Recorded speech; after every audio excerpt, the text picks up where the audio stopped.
bienvenue dans la chaîne de Mathématiques Sciences. Aujourd'hui, je vais présenter et expliquer une nouvelle vidéo, qui est une vidéo donc tout simplement pour les premiers en spécialité mathématiques. Et dans cette vidéo, nous allons tout simplement voir la détermination d'un extrénum local. Alors, on va voir justement comment on peut le faire, notamment ici par des calculs. Je vous avais montré un exemple d'un cours avec donc un tableau variation. Là, je vais vous montrer un exemple avec des calculs. Alors donc ici, on a une fonction f, dont on va faire l'étude sur une partie seulement de son ensemble de définitions, donc qui est i, qui est égal d'intervalle fermé moins 3 2,5. Et cette fonction-là, donc elle est définie sur cet intervalle par l'expression suivante. F de x égale x au cube moins 2x carré moins 4x plus 1. Déterminer si possible les extrêmes locaux de la fonction f. Donc première des choses, donc je vous laisse mettre la vidéo en pause, réaliser tranquillement cet exercice et ensuite on va tout simplement le corriger ensemble. Sur ce donc, c'est parti mon kiki. Alors quand on dit extrénum locaux, c'est forcément dans vos têtes, il faut que vous ayez cette définition en tête. On va vous parler donc de maximum ou de minimum local. Ok? Et donc maximum, minimum local, puisqu'on est sur des extrénums locaux, et bah ça veut dire quoi? Ça veut dire donc ça peut être le point le plus haut de la courbe ou le point le plus bas de la courbe. Ok? Et ça veut dire également que c'est tout simplement, si par exemple j'ai un extrême local en x0, ça veut dire qu'en fait, tout simplement la dérivée de f en x0 est égale à 0. Ok? Voilà.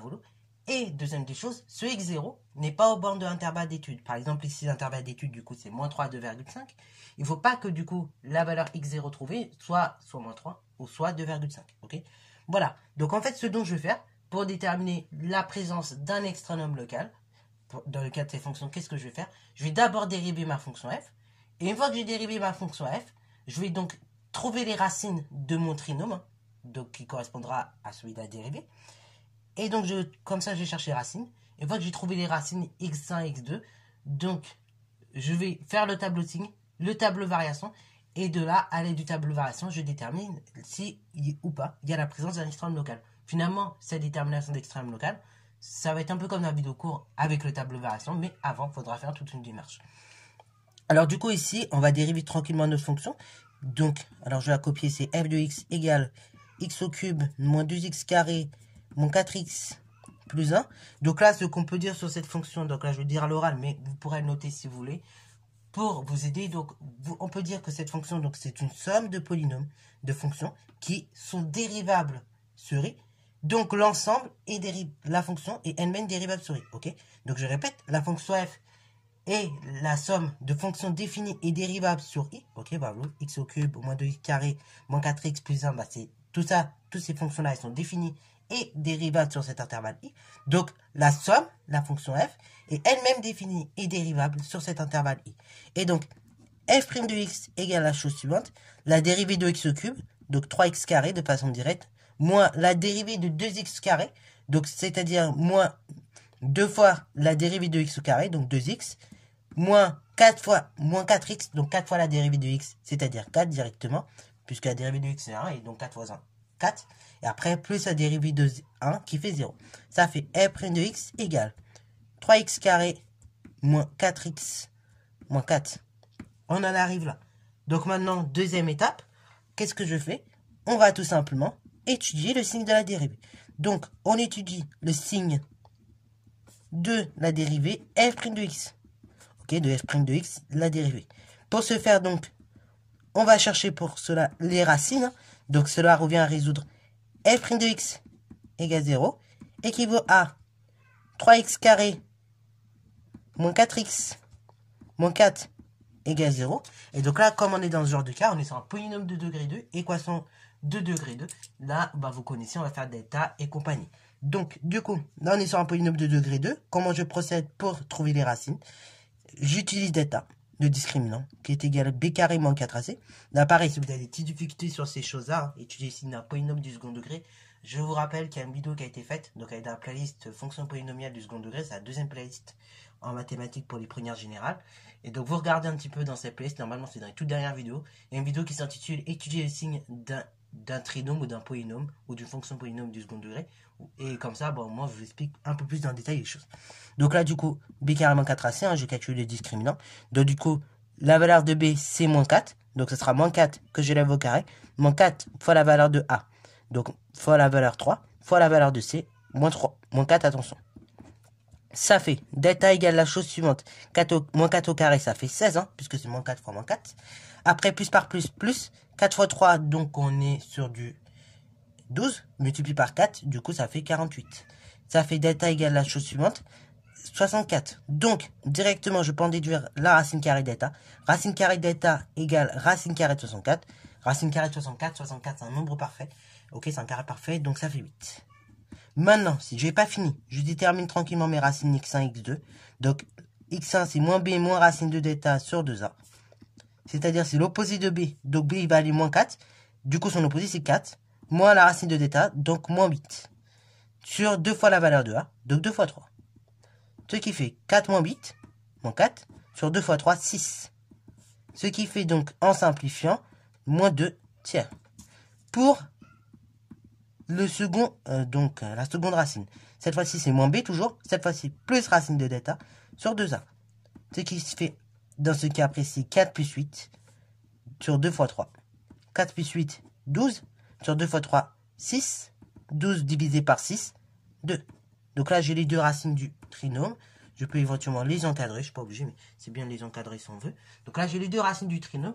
Donc, pour finaliser finalement l'étude du signe du polynôme, hein, vous voyez là, j'ai cherché les racines. Je les ai trouvées, moins 2 tiers et 2. Donc, pour finaliser l'étude du signe du polynôme, maintenant, il va falloir que je me base selon le coefficient directeur A. Ok? Donc là, le coefficient A, pardon, pas coefficient directeur, ça serait pour les fonctions affines, mais le coefficient A, c'est le nombre qui est juste devant x au carré, il vaut 3. Et 3 est un nombre positif. Ça, c'est très important ce que je dis, ça va me servir justement pour la suite. Donc du coup, là, sur la première ligne, comme d'habitude, je mets les réels x dans l'ensemble de définition, donc on a moins 3, 2,5 quelque part ici. Après, je mets les racines, donc moins 2 tiers, 2. Et après, bah, tout simplement, je mets une ligne pour la dérivée, une ligne pour la fonction. Alors là, du coup, on a dit A tout de suite, je le mets est égal à 3, qui est positif. Donc, je mets en évidence les racines de f' de x. Comme ça, après, j'aurai les variations de la fonction par la suite. Donc, les racines, on a dit, c'est moins 2 tiers et 2. Ok, pas voulu. Donc, déjà, ici, je vois que moins 2 tiers et 2, pourquoi pas, ça pourrait être des extrêmes locaux. Mais après, il faut vérifier que ça marche bien. Donc, du coup, là, A est positif. C'est-à-dire qu'à l'extérieur des racines, c'est toujours positif. C'est le signe de A. Et entre les deux racines, c'est le contraire du signe de A, c'est négatif. Hein.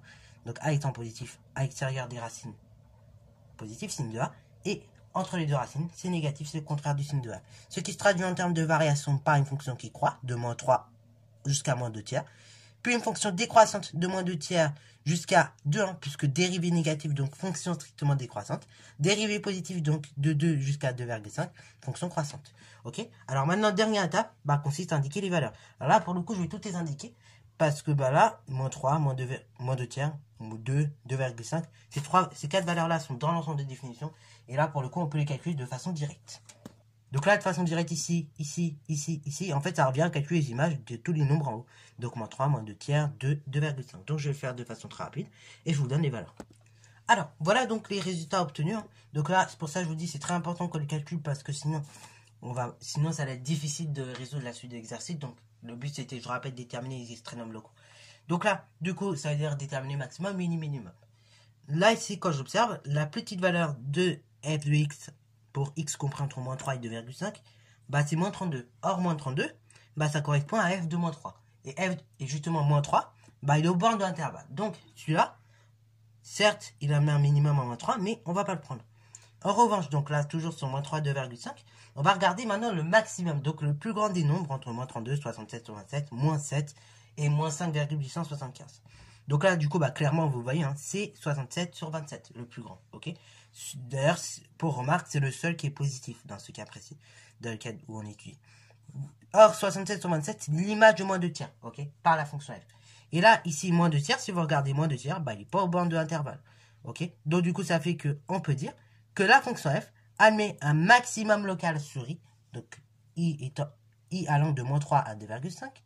Donc, il admet un maximum local en moins 2 tiers, et il vaut 67 sur 27, on peut le noter.